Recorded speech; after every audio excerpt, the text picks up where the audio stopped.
Nah, kenapa harus saya bagikan esensi kerendahan hati ini?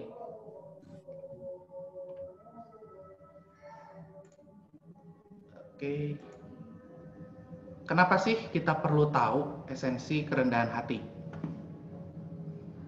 2 minggu yang lalu, kita boleh kedatangan seorang pembicara yang luar biasa, yang Tuhan pakai dengan luar biasanya untuk menyampaikan kebenaran yang hakiki, kebenaran yang mendasar, untuk kita boleh menjadi anak-anak Tuhan yang bertumbuh dengan sehat. Kalau boleh saya rangkum sebagian dari yang beliau sampaikan, kita bersyukur untuk Pastor Andi dari CLCC boleh share firman tentang 3 akar dosa dengan 1 penyebab, tapi menghasilkan banyak akibat. 3 akar dosa itu apa? Kepahitan, cinta uang, dan kenajisan. Ada 1 penyebabnya untuk 3 akar dosa itu bisa terus bertumbuh. Apa ya? Yang kira-kira penyebab itu? Saya udah tulis di situ. Penyebabnya itu kesombongan. Nah, saudara, karena kita tahu kalau ternyata penyebab ketiga akar dosa itu bertumbuh subur itu kesombongan, jadi kita perlu belajar tentang kerendahan hati.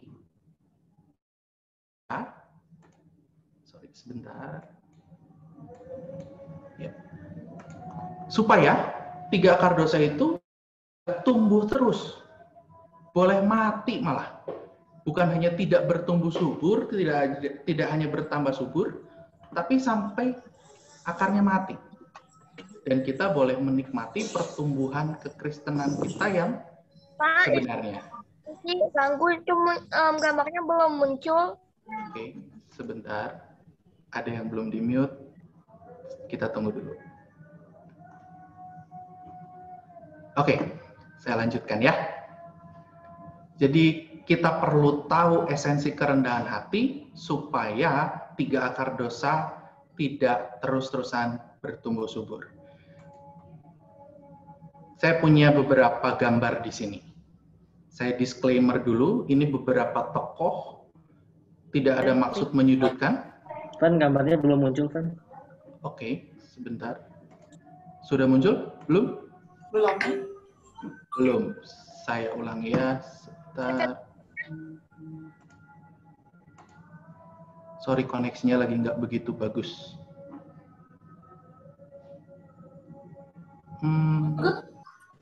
Udah keluar?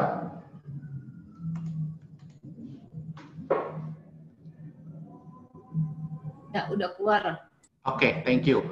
Ini ya, ada beberapa tokoh di sini. Saya disclaimer dulu, tidak ada maksud menyudutkan, tidak ada maksud menjustifikasi mereka. Kenapa saya pakai beberapa orang ini? Karena rasa-rasanya beberapa orang ini common, beberapa orang ini kita kenal. Gambar yang pertama yang paling kiri, itu namanya Michael Bambang Hartono.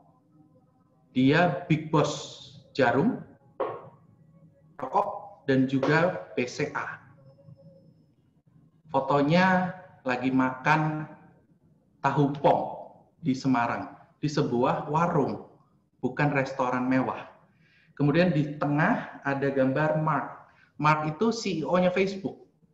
Salah satu orang tersukses, orang muda yang tersukses, orang muda yang terkaya. Tapi apa yang dia lakukan? Dia lagi dating sama entah waktu itu pacar atau istrinya di situ. Dia makan, kalau saudara bisa zoom, bisa perhatikan itu McD. Dan makannya duduk di pinggir jalan. Gambar yang ketiga, paling kanan, nggak tahu saudara kenal atau tidak. Tapi saya mau beritahu saudara, namanya itu Yusuf Hamka. Yusuf Hamka ini, kalau namanya nggak terlalu kita kenal, tapi prestasi dia apa? Dia dapat julukan sebagai bosnya jalan tol di Indonesia. Hampir seluruh proyek jalan tol punya dia. Nah, yang mau saya tanyakan di sini, apakah dengan gambar ini kita bisa bilang mereka itu orang-orang yang rendah hati? Saudara simpan jawabannya. Saya akan lanjut ke gambar berikutnya. Ini ada 2 orang lagi di sini. Yang di sebelah kiri, dia Jeff Benson mungkin kalau nggak salah. Dia ini adalah bosnya Amazon, CEO dari Amazon. Orang paling kaya di dunia saat ini. Beberapa waktu kemarin, dia kalah kaya sama bosnya Tesla. Tapi seingat saya 1 atau 2 hari kemarin, dia ambil predikat untuk menjadi orang terkaya lagi. Dan saudara lihat, itu mobil dia, Honda Accord. Honda Accord tahun yang sudah cukup tua, bukan mobil baru. Dan di sebelah kanannya itu Mark, yang tadi orang yang sama, CEO-nya Facebook. Dia pakai mobil Jazz kalau di Indonesia, kita sebut itu Jazz. Apakah dengan kendaraan yang mereka miliki, yang mereka pakai ini, kita bisa bilang bahwa mereka orang-orang yang rendah hati? Simpan lagi ya jawabannya ya. Kita lanjutkan ke gambar berikutnya. Bagaimana dengan hal ini? Orang yang sama, saudara. Di sebelah kiri itu Mark, di sebelah kanan Mark juga. Kalau tadi dia pakai Honda Jazz, kali ini dia pakai helikopter. Dan helikopternya pribadi loh. Punya dia pribadi. Kalau kita setuju bahwa waktu dia naik Honda Jazz dia adalah orang rendah hati, apakah saat dia naik helikopter ini, dia jadi orang yang sombong? Atau waktu dating yang di sebelah kanan itu, waktu dia naik kapal pribadinya dia, berdua dengan istrinya ataupun pacarnya itu, sangat berbanding terbalik waktu dia dating, duduk di pinggir jalan dan makan McDonald. Saya sengaja tampilkan beberapa gambar ini untuk yuk kita coba definisikan ulang kerendahan hati itu apa. Ini orang yang tadi, Yusuf Hamka, waktu tadi dia makan di warteg. Saudara lihat gambar sepotong. Tapi tahukah saudara, hari itu dia datang ke warteg itu naik Humvee. Salah satu mobil paling mahal saat ini. Dan koleksi mobil dia lebih banyak lagi yang mewah-mewah. Dengan makan di warteg, kita bilang dia orang sederhana. Tapi kalau dia datang ke wartegnya pakai mobil mewah, jadi orang yang rendah hati atau jadi orang yang sombong?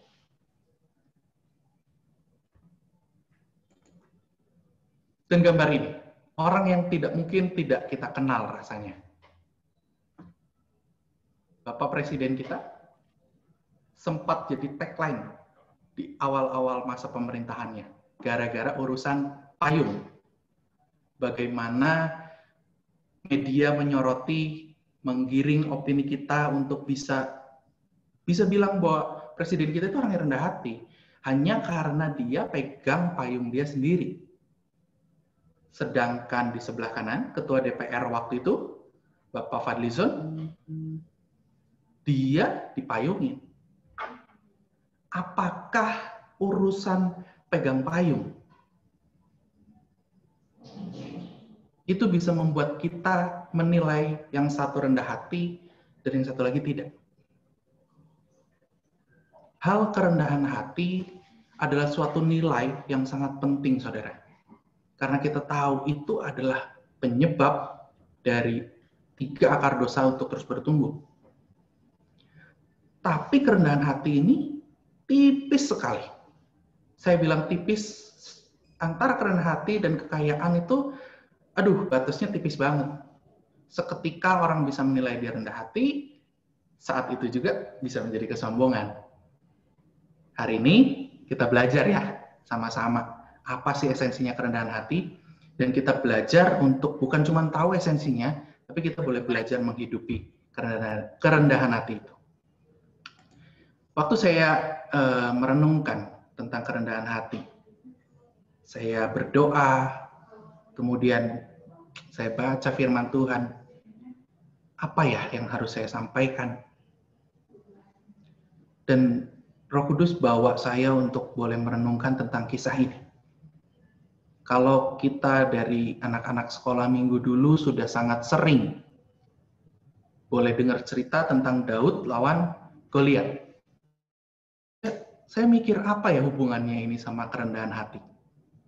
Apakah kita akan belajar dari Goliatnya yang memang sudah sangat besar itu, atau dari Daud? Saya merenungkannya, saya coba baca firman-Nya, tapi saya tidak sempat untuk bacakan semua. Saya cuplik beberapa ayat. Kalau saudara ada waktu, nanti saudara bisa pelajari ayat ini di rumah. Cerita ini bagus sekali. Saya ceritakan dulu sedikit ya, bahwa dari 1 Samuel 17 ini, ada seseorang bernama Daud. Dia itu anaknya Isai. Isai punya beberapa anak. Daud ini salah satu anak lelaki yang paling tidak diperhitungkan untuk urusan berperang.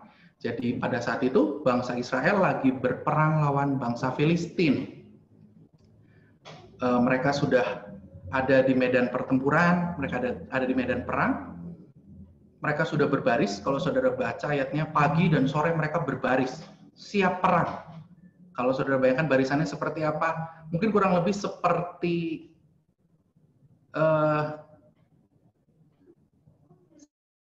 saudara bisa lihat para angkatan bersenjata di Indonesia berbaris rapi dengan seluruh persenjataan, cuman waktu 17 untuk urusan upacara.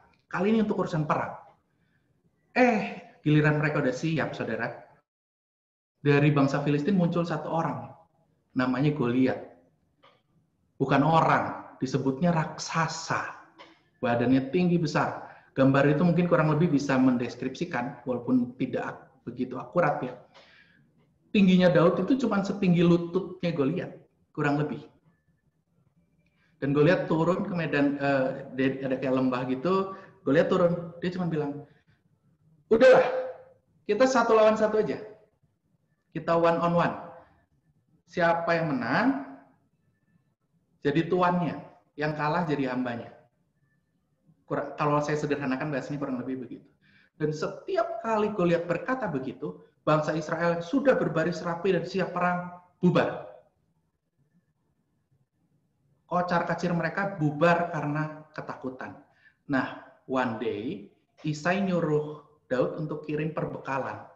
Buat kakak-kakaknya sambil ngecek lah, kabarnya gimana nih. Peperangan itu kalau nggak salah udah 40 hari 40 malam. Dan belum ada kabar gitu. Nah, Daud datang ke sana, Daud bawa perbekalan, dia taruh perbekalannya, dia mulai cari-cari kakaknya. Ada di mana. Dan waktu dia cari-cari, dia sempat dengar Goliat lagi manggil orang Israel untuk dia challenge untuk yuk perang one on one. Kemudian kita mulai baca ya, apa sih yang terjadi selanjutnya. 1 Samuel 17 ayat 25 sampai 37. Berkatalah orang Israel itu, sudahkah kamu lihat orang yang maju itu? Sesungguhnya ia maju untuk mencemoohkan orang Israel. Orang yang mengalahkan dia akan dianugerahi raja kekayaan yang besar. Raja akan memberikan anaknya yang perempuan kepadanya. Dan kaum keluarganya akan dibebaskannya dari pajak di Israel. Lalu berkatalah Daud kepada orang-orang yang berdiri di dekatnya, apakah yang akan dilakukan kepada orang yang mengalahkan orang Filistin itu? Dan orang yang menghindarkan cemooh dari Israel? Siapakah orang Filistin yang tak bersunat ini? Sampai ia berani mencemoohkan barisan daripada Allah yang hidup. Rakyat itu pun menjawabnya dengan perkataan tadi, begitulah akan dilakukan kepada orang yang mengalahkan dia. Kita stop dulu sampai di sini. Waktu saudara mulai baca ayat ini, saya ajak saudara mulai membayangkan keadaan di sana hari itu. Apakah kira-kira Daud gaya ngomongnya seperti saya tadi? Saya rasa tidak, saudara. Saya pikir begitu tadinya. Kita terlalu biasa untuk baca Alkitab. Kita baca. Kadang-kadang bacanya kejar target, bayar utang. Hari ini harus baca sekian ayat, sekian pasal. Tapi saya mau ajak, yuk kita mulai berubah. Waktu kita baca firman, kita mulai imajinasikan, kita mulai bayangkan. Karena apa? Waktu kita membayangkan, kita dapat sesuatu hal yang lain, saudara. Waktu saya mulai baca ini, dan saya mulai merenungkannya, saya mulai membayangkan kejadian di sana hari itu. Tidak mungkin gaya bicara Daud seperti yang saya lakukan tadi. Kalau boleh saya rubah sedikit ya. Kira-kira Daud tuh ngomong, Daud dipanggil sama orang Israel. Ut. Nah, kamu dengar nggak tuh? Kamu lihat orang yang maju itu? Kamu dengar nggak apa yang dia katakan? Kata raja, kalau ada yang bisa ngalahin dia, dapat kekayaan. Dapat anak raja jadi istrinya. Keluarganya bebas pajak. Ayat 26, lalu berkatalah Daud kepada orang-orang yang berdiri di dekatnya. Daud ngomongnya kira-kira gimana? Ini tuh udah jelas loh dipanggil Daudnya. Daud, kamu tadi lihat kan? Kamu dengar kan? Dijelasin sama orang-orang. Daud bilang, hah? Ngomong apa? Dapat apa? Dapat apa? Bakal dikasih apa nih kalau yang bisa ngalahin? Rakyat itu pun menjawabnya dan perkataan tadi, kan tadi gue udah bilang, yang menang dapat duit, yang menang dapat istri, bebas pajak. Perkataan Daud di sini sebetulnya sangat jauh dari gaya bicara yang rendah hati. Kok saya berani bilang begitu? Kita lanjut. Ayat 28. Ketika Eliab, kakaknya yang tertua, mendengar perkataan Daud kepada orang-orang itu, bangkitlah amarah Eliab kepada Daud sambil berkata, mengapa engkau datang? Dan pada siapakah kau tinggalkan kambing domba yang 2-3 ekor itu di padang gurun? Aku kenal sifat pemberanimu dan kejahatan hatimu. Engkau datang kemari dengan maksud melihat pertempuran. Tapi jawab Daud, apa yang telah kuperbuat? Hanya bertanya saja. Lalu berpalinglah ia daripadanya kepada orang lain dan menanyakan yang sama. Dan rakyat memberi jawab kepadanya seperti tadi. Kita stop dulu. Sampai sini, ini alasan untuk saya bilang gaya ngomong Daud itu bukan cuma sekedar nanya. Daud, kalau bahasa kita sehari-hari apa ya? Ngesok gitu. Songong, gayanya dia petantang-petenteng, dia tanya sama orang Israel. Kalau yang menang dikasih apa? Seolah-olah mau ngomong sama orang Israel, gue berani ngelawan. Tapi dia nggak ngomong terus terang. Gayanya pasti bukan sebagai orang yang ketakutan seperti orang Israel lainnya, tapi dia menunjukkan keberaniannya. Itu dia tanyakan berulang-ulang, saudara. Untuk apa sih sebetulnya? Kita lihat ayat 31. Terdengarlah kepada orang. Dia kepengen didengar. Dia lagi cari perhatian. Dan orang yang cari perhatian tidak mungkin berbicara dengan biasa-biasa saja. Dia pasti overacting. Terdengarlah kepada orang perkataan yang diucapkan oleh Daud, lalu diberitahukanlah kepada Saul. Dan Saul menyuruh memanggil dia.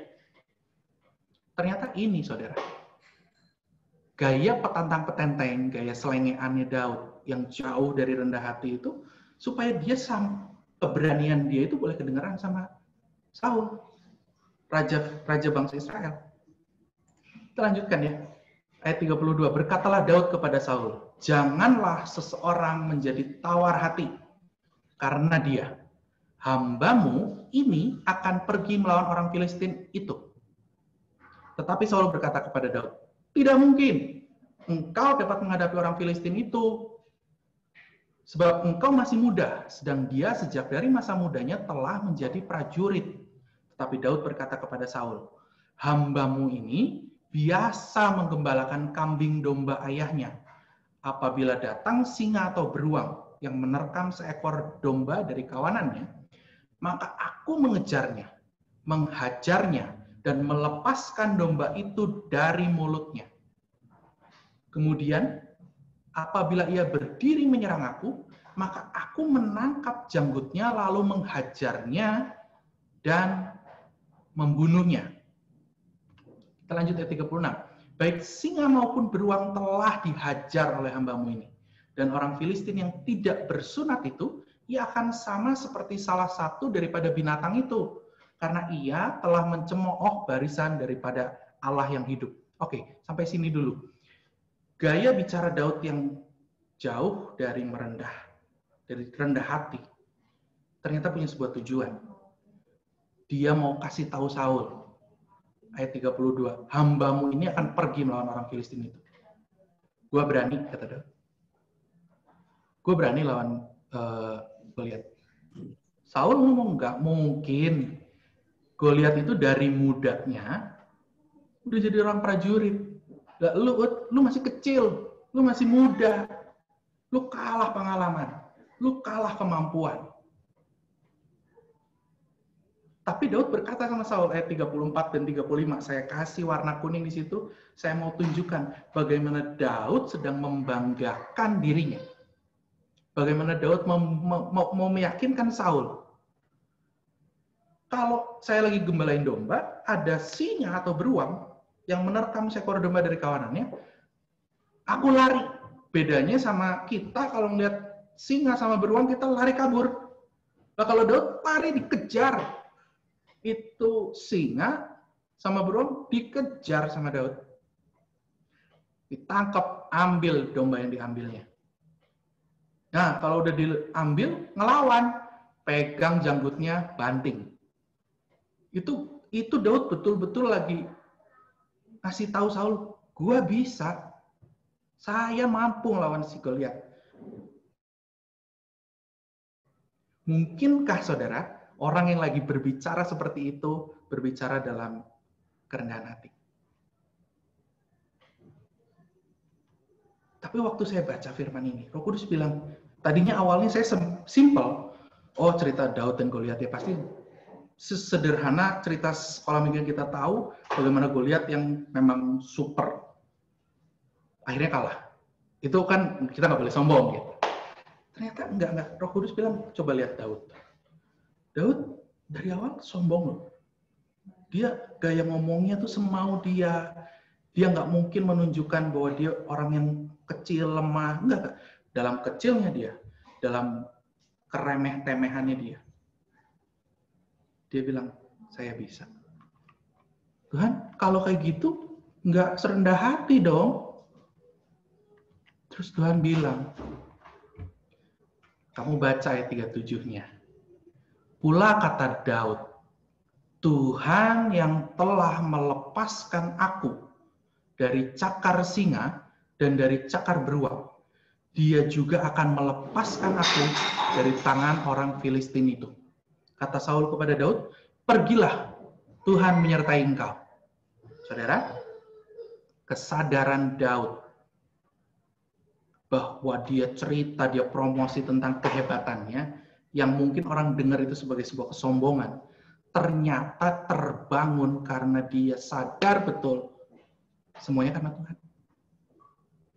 Yang bisa bikin beruang sama singa itu kalah, Tuhan. Semuanya tentang Tuhan. Ini kesadaran yang Daud punya. So, gak peduli apa yang kita lihat. Gak peduli apa yang kita dengar, saudara. Tapi kesadaran apa yang kita miliki. Saya loncat ke ayat 47. Ini kejadian waktu Daud akhirnya maju perang. Lawan si Goliat. Sebelumnya dia dipakein baju perangnya Saul. Kedodoran. Saudara bayangin pakai helm perang nih, tau-tau nutupin matanya. Segini, dia nggak bisa lihat. Dikasih baju zirah, keberatan, dia nggak bisa jalan. Kemudian dibawain pedangnya Saul, nggak kepegang juga. Dan akhirnya dilepaskan semuanya. Dia tetap menjadi Daud apa adanya. Dia tetap perang, modalnya bawa batu. Dia maju bukan dengan kostum prajurit, dia maju sebagai warga sipil. Sampai orang Goliat ngomong gini, sampai si Goliat itu ngomong gini, orang Filistin itu berkata kepada Daud, anjingkah aku, maka engkau mendatangi aku dengan tongkat. Lalu demi para allahnya, orang Filistin itu mengutuki Daud. Pula orang Filistin itu berkata kepada Daud, hadapilah aku, maka aku akan memberikan dagingmu kepada burung-burung di udara dan kepada binatang-binatang di padang. Saudara bisa lihat di sini. Kita sering loh ada di keadaan begini. Kita yakin kesadaran kita bahwa oh ya Tuhan yang akan membuat aku mampu menang. Tuhan yang akan memampukan aku untuk mengalahkan semua keadaan yang tidak baik. Tapi waktu saudara face to face, saudara beneran nyemplung untuk menghadapinya. Seperti Goliat ngehina Daud. Kamu mau perang atau mau ngusir anjing? Kamu bawa tongkat bukan bawa pedang. Yakin kamu melawan saya? Pasti kalah kamu. Keadaan sering dorong kita itu. Waktu kita punya suatu keyakinan saya bisa. Karena saya bisa atau karena Tuhan bisa. Tapi waktu kita dare ketemu, gimana respon kita? Kalau berbicara tentang kita, kalau Daud melihat dirinya, pasti dia mundur. Pasti dia kabur. Iya ya, ternyata raksasanya gede banget. Tadi sih dari jauh nggak gitu kelihatan gede, ternyata gede gitu. Tapi apa yang Daud lakukan? Apa yang Daud katakan, saudara? Daud berkata kepada orang Filistin itu, engkau mendatangi aku dengan pedang dan tombak dan lembing. Tetapi aku mendatangi engkau dengan nama Tuhan semesta alam. Allah segala barisan Israel yang kau tantang itu. Hari ini juga Tuhan akan menyerahkan engkau ke dalam tanganku. Dan aku akan mengalahkan engkau dan memenggal kepalamu dari tubuhmu. Hari ini juga aku akan memberikan mayatmu dan mayat tentara orang Filistin kepada burung-burung di udara dan kepada binatang-binatang liar. Supaya seluruh bumi tahu bahwa Israel mempunyai Allah. Dan supaya segenap jemaah ini tahu bahwa Tuhan menyelamatkan bukan dengan pedang dan bukan dengan lembing, sebab di tangan Tuhanlah pertempuran, dan Ia pun menyerahkan kamu ke dalam tangan kami. Wow, ini luar biasa loh saudara. Waktu beneran face to face dengan hal yang jauh dari kemampuan kita. Kesadaran bahwa Tuhan beserta kita, itu yang akan menyelamatkan kita. Seperti Daud yang akhirnya menang lawan Goliat. So, dari cerita ini saudara, kita boleh lihat ya, kita boleh belajar bahwa ternyata kerendahan hati tidak berbicara tentang apa yang terlihat dan terdengar. Kita nggak bisa ngeklaim Daud itu sombong hanya karena mendengar ucapan-ucapannya. Kita juga nggak bisa ngelihat Daud sebagai orang yang rendah hati karena dia kecil dan tidak pakai baju perang. Nggak bisa, saudara.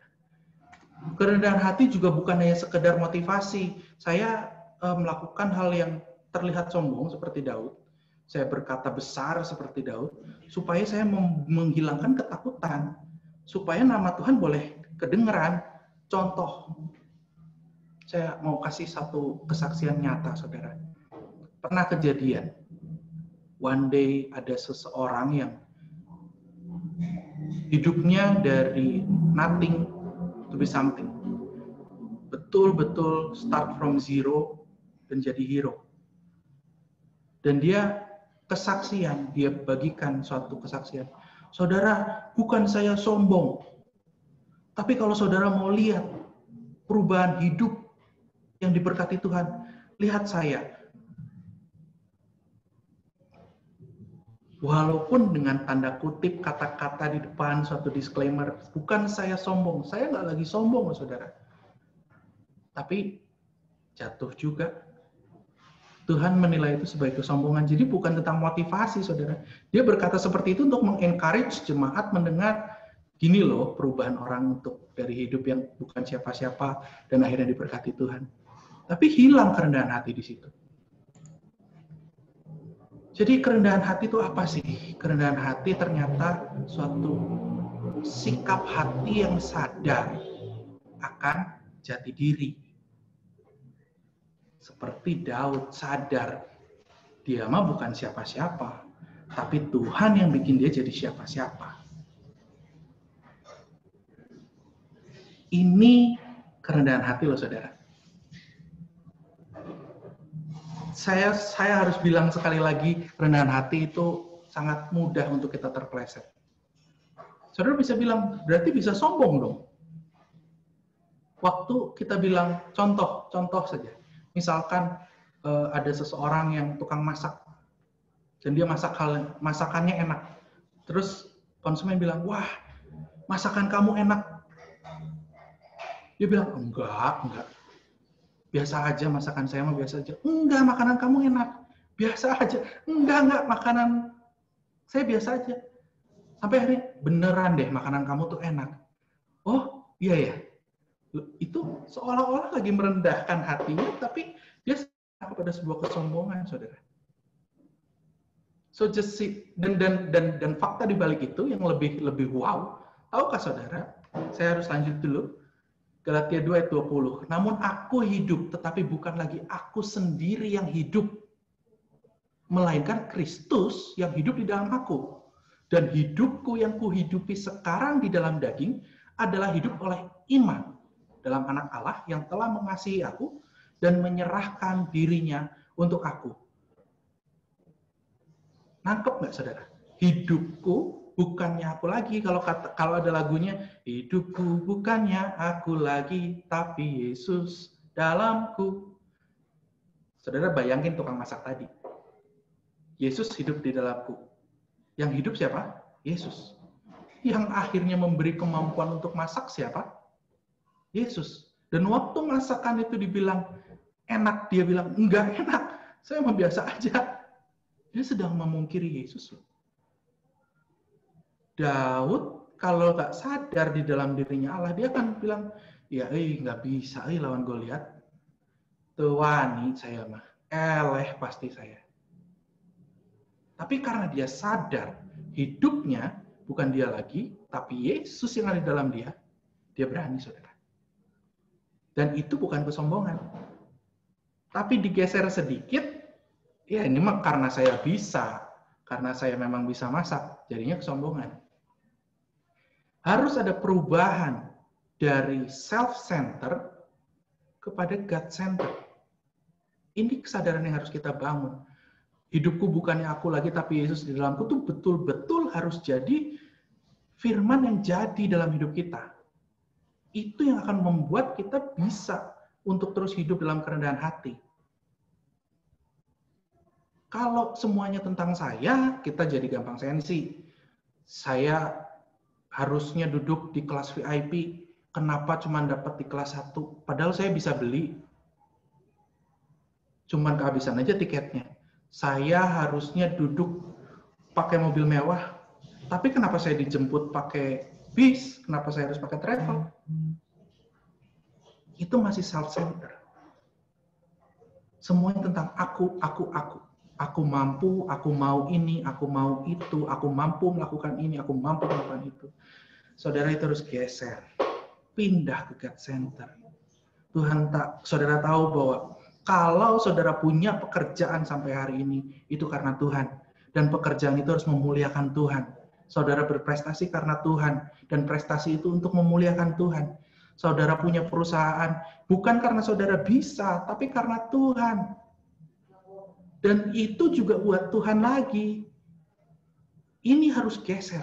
Ini harus jadi gaya hidup kita. Kesadaran bahwa segala sesuatunya adalah dari Tuhan, oleh Tuhan, dan hanya kepada Tuhan kemuliaannya. Kita di mana? Kita ketitipan. Tapi ya jangan malu-maluin Tuhannya juga. Waktu saudara dipuji karena saudara bisa jadi berkat atas kebaikan saudara, just simply say thank you. Gak usah bilang, enggak, saya mah biasa aja. Loh, Tuhan loh yang ngajarin saudara untuk jadi orang yang baik. Tuhan loh yang menggerakkan hati saudara untuk melakukan kebaikan. Dan waktu orang lain bisa terima, just simply say thank you. Daripada saudara bilang, enggak, kemuliaan buat Tuhan. Jangan sampai kita mencuri kemuliaan Tuhan. Sorry, quotes itu rohani banget. Tapi siapa kita bisa mencuri kemuliaan Tuhan? Jauh, saudara. Kita mah harusnya mati. Kita tuh orang-orang berdosa yang udah destiny kita mati. Maut. Tapi karena Tuhan, karena kebaikan Tuhan, karena kasih-Nya Tuhan, Dia selamatkan kita. Dia mau mati di kayu salib buat kita. Apalagi yang saudara banggakan dalam hidup saudara? COVID sudah hampir setahun. Apa masih belum cukup untuk membuat kita sadar? Kita itu nggak bisa apa-apa. Kita itu bukan siapa-siapa. Kalau hari ini kita masih ada, kita masih bisa berkumpul, semua karena Tuhan. Bagian kita itu bersyukur betul atas kebaikan Tuhan, atas karya Tuhan. Sampai kita boleh ada hari ini, betul-betul karena Tuhan. Dan jadiin gaya hidup kita jadi God-center, bukan self-center lagi. Matius 11 ayat 28. Marilah kepadaku semua yang letih, lesu, dan berbeban berat. Aku akan memberi kelegaan yang kupasang. Dan belajarlah padaku. Karena aku lemah lembut dan rendah hati. Dan jiwamu akan mendapat ketenangan. Sebab kuk yang kupasang itu enak. Dan bebanku pun ringan. God center ya. Gaya hidup kita berubah nih jadi God center. Kalau udah God center gimana? Tuhan buka tangannya, Tuhan kasih undangan. Yuk datang yuk, belajar sama saya. Saya ini lemah lembut, saya ini rendah hati. Gaya hidup Yesus ini kerendahan hati ternyata. Dan dia ngajak kita untuk belajar sama dia, yuk rendah hati. Gimana cara belajarnya? Sederhana, saudara.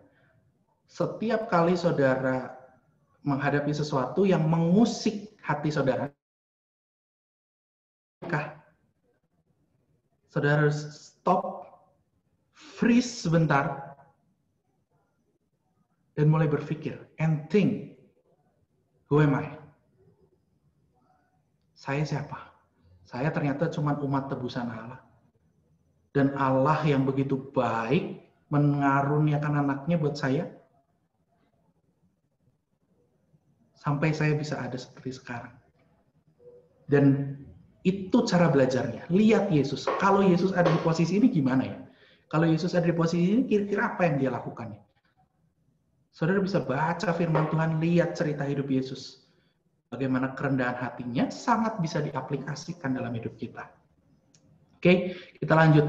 Belajar rendah hatinya tuh kenapa harus sama Yesus? Filipi 2 ayat 5-7, Paulus berkata, hendaklah kamu dalam hidupmu bersama menaruh pikiran dan perasaan yang terdapat juga dalam Kristus Yesus. Yang walaupun dalam rupa Allah, tidak menganggap kesetaraan dengan Allah itu sebagai milik yang harus dipertahankan. Melainkan telah mengosongkan dirinya sendiri dan mengambil rupa seorang hamba dan menjadi sama dengan manusia. Sampai sini dulu. Kita lihat bagaimana Yesus, anak Allah, nggak nganggap kesetaraan dirinya.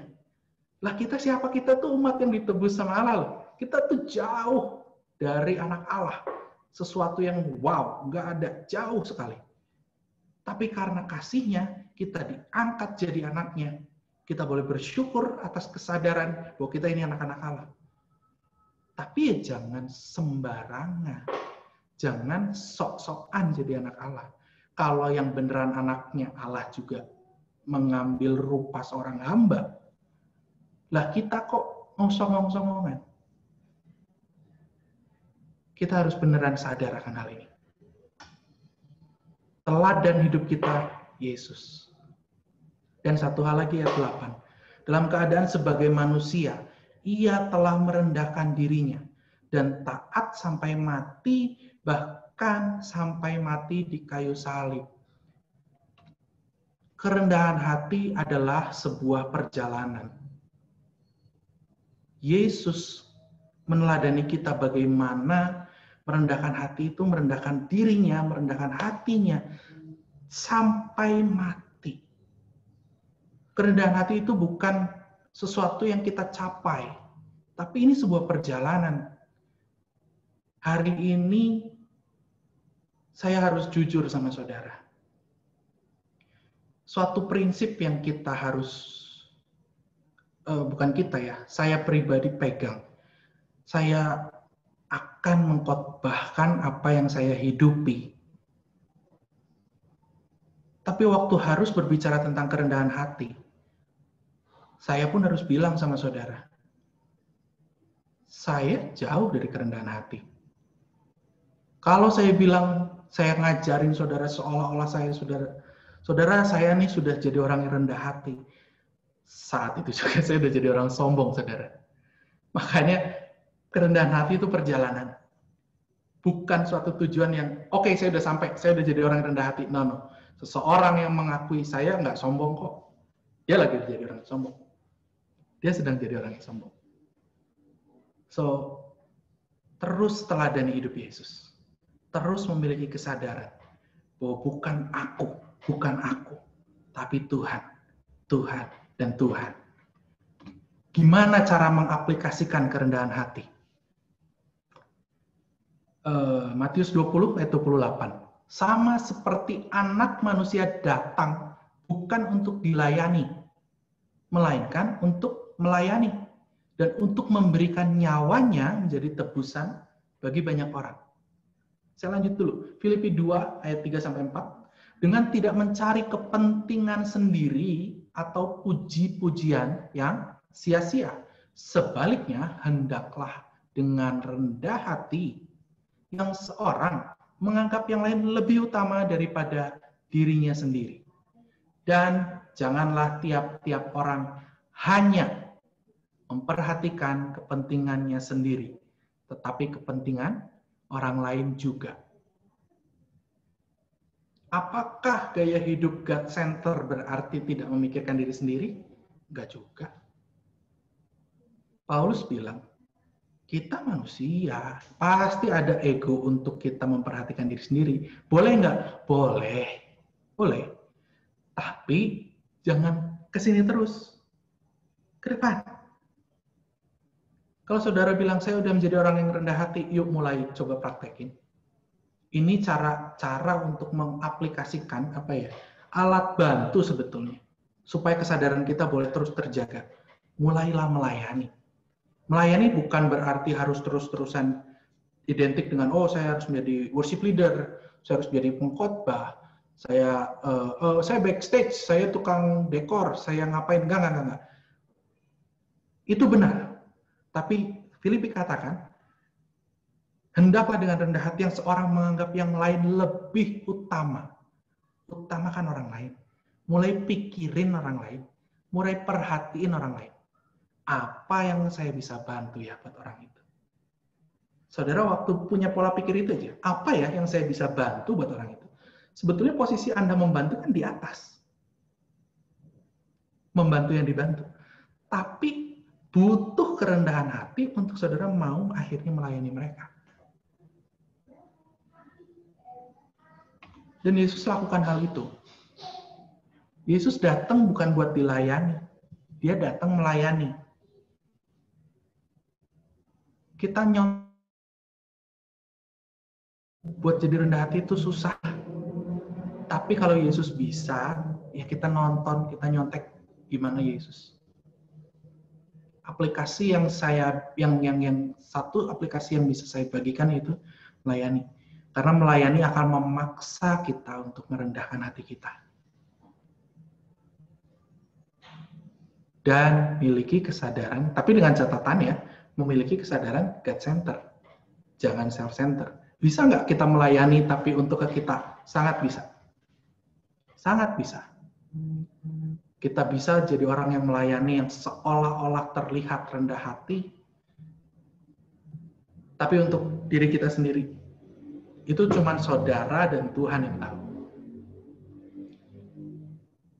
Minggu-minggu ini, dari awal bulan, kalau saudara notice, saudara sadar, kita sangat banyak berbicara tentang hati. Dan memang kita akan terus berbicara tentang hati di komunitas ini. Kenapa? Karena dari hati kan terpancar kehidupan ya. Kita harus memiliki hati yang beres. Cuman, urusan hati ini memang nggak ada yang tahu. Bahkan kita sendiri pun kadang nggak tahu, cuman Tuhan yang tahu. Jadi izinin Tuhan untuk koreksi saudara.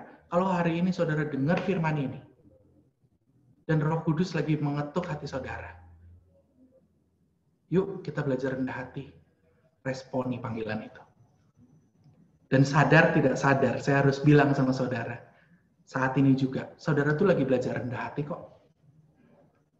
Saya harus bilang, saya udah share sama Ko Yosi, sama Ci Iren, bagaimana beban buat saya. Join di komunitas ini, saya bersyukur belakangan ini muncul, ada Jeremy, dia jadi anak muda yang diberkati Tuhan sekali. Kita menikmati bagaimana dia membawa kita dalam penyembahan ke Tuhan. Karena sebelum Jere, saya orang yang termuda di sini. Udah jadi orang yang termuda, disuruh bagi firman lagi. Saudara tuh hari ini lagi belajar rendah hati. Saudara yang jauh pengalamannya lebih dari saya. Tapi saudara mau meluangkan waktu, saudara mau dengar saya share firman hari ini. Saya angkat topi buat saudara. Karena saudara saat ini pun lagi belajar tentang kerendahan hati. Instan. So, saya hampir selesai, dan ini satu slide terakhir. Apa sih esensi kerendahan hati? Saya taruh ada 5 poin di situ. Kerendahan hati itu bukan sekedar penampilan. Kita sangat bisa tertipu dengan penampilan ya. Dan kerendahan hati bukan berdasarkan motivasi. Enggak juga berdasarkan motivasi. Tapi kerendahan hati adalah kesadaran. Bukan lagi aku, tapi Tuhan yang hidup di dalam aku. Dan kerendahan hati adalah sebuah perjalanan. Jangan pernah bilang saya sudah sampai di kerendahan hati. Enggak. Perjalanan itu harus terus dijalani sampai akhir. Kapan akhirnya? Seperti Yesus waktu dia mati dalam ketaatannya. Itu kita. Kita harus sampai di sana. Dan kalau saudara butuh alat bantu untuk, ya udah deh, saya mau belajar deh kerendahan hati. Yang paling simpel apa sih yang bisa saya lakukan? Mulailah dengan melayani. Utamakan orang lain. Mulai lihat orang lain lebih penting dari saya. Kadang-kadang pengen mikirin diri sendiri, boleh. Paulus sudah bilang nggak apa-apa kok. Firman Tuhan bilang oke, nggak apa-apa. Tapi jangan keterusan ya. Jangan hanya memikirkan kepentingan sendiri. Mulai pikirin kepentingan orang lain juga. Saya selesai dengan firman ini, dan satu slide yang saya bagikan terakhir, humility. Saudara bisa foto, saudara bisa capture screen. Humility ini adalah salah satu nilai yang sebetulnya kita hidupi dalam komunitas Christ Culture ini. Kita sama-sama mau menghidupi kerendahan hati ini dengan nyata ya. Saya bacakan sedikit bahwa kerendahan hati adalah kesadaran yang kami perjuangkan secara konsisten. Susah ya, kalau udah ngelihat perjuangan harus konsisten lagi. Tapi ya memang ini faktanya. Akan lebih mudah waktu, yuk kita memiliki, kita ganti sedikit lah, biar nggak terlalu hardcore gitu kata-katanya. Nyadar aja, kita ini bukan siapa-siapa. Kita ini orang-orang berdosa, tapi dikasihi oleh Allah. Dan karena kasihnya itu, diangkat kita jadi anaknya. Hal itu juga harus disyukuri. Kita bagiin kasih itu, supaya semua orang bisa menikmati. Dengan cara apa? Melayani. Oke, saya selesai di sini. Semoga jadi berkat firman ini ya.